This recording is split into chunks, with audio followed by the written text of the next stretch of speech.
Have you ever really thought about the person behind those serene statues we see everywhere? Well, today, we're going to go on a little journey. We're going to meet the historical Buddha, the living, breathing man, and dig into the truly revolutionary teaching he brought to the world. I mean, when you picture the Buddha, what pops into your head? For most of us, it's probably that calm, golden statue, right? An image of total peace. And look, those images are absolutely worthy of respect, but they're really just the starting point. But what if I told you there was a way to genuinely encounter the person behind that icon, to really get what his unique discovery was all about? Well, that's exactly what we're going to explore right now. All right, here's our roadmap. First, we'll peek behind the familiar image to find the actual person. Then, we're going to explore who this man was, the qualities that defined his enlightenment, and what his single most important teaching really was. And finally, we'll figure out how we can still see the Buddha right here, right now. So to be super clear, this isn't about ditching the statues or anything like that. It's about seeing beyond them to the historical person they represent. That's how we connect with his message on a way, way deeper level. I want you to just use your imagination for a second. Picture a prince named Siddhartha. Long before he was ever the Buddha, he was a real guy from the Sakya clan, born to human parents. And even then, he was known as this exceptional individual, a great being, even before his big awakening.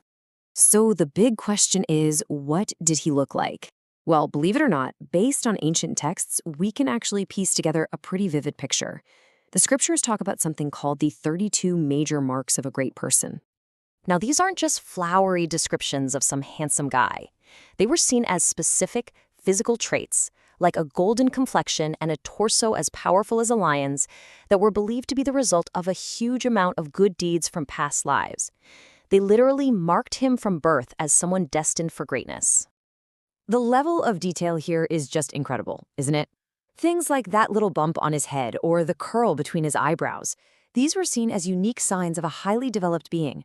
We're really painting a picture of an extraordinary, but still very human figure. And this is the part we absolutely have to remember. We are not picturing some mythical god in the clouds.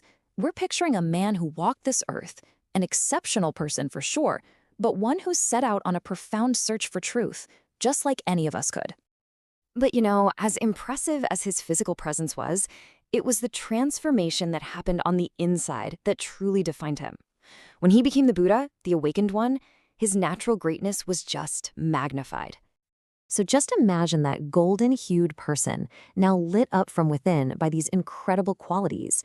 His mind was totally pure, his wisdom was just boundless, and his compassion for every single living being was limitless.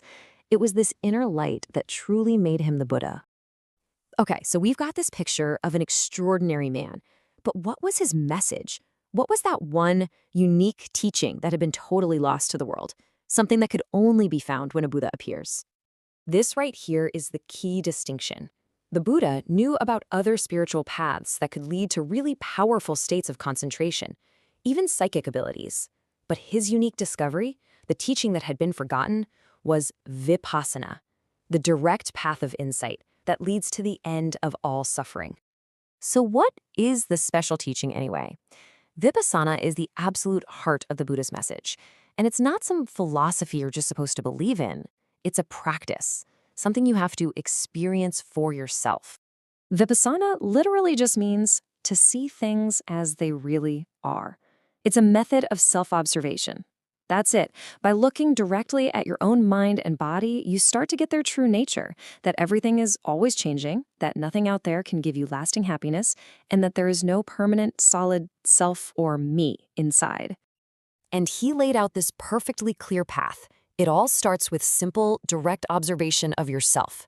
And through that observation, wisdom just naturally starts to arise. And it's that wisdom, that direct seeing, that leads to freedom. It's a practical, step-by-step process that anyone can follow. Which, brings us all the way back to our original question. We've moved past the statue, we visualize the man, and we understand his core teaching.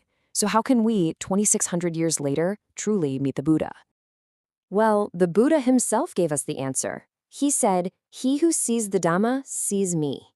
To really see him isn't about picturing a historical figure in your mind. It's about seeing the truth he discovered, the Dhamma, for yourself, in your own experience. Practicing Vipassana, Well, that's the most direct way to encounter the mind of the Buddha. So, I'll just leave you with this thought to chew on. By shifting our focus from the external image to the internal practice he taught, we move from just remembering the Buddha to truly understanding him. We honor him not just with our respect, but with our own direct experience of the path he laid out for us.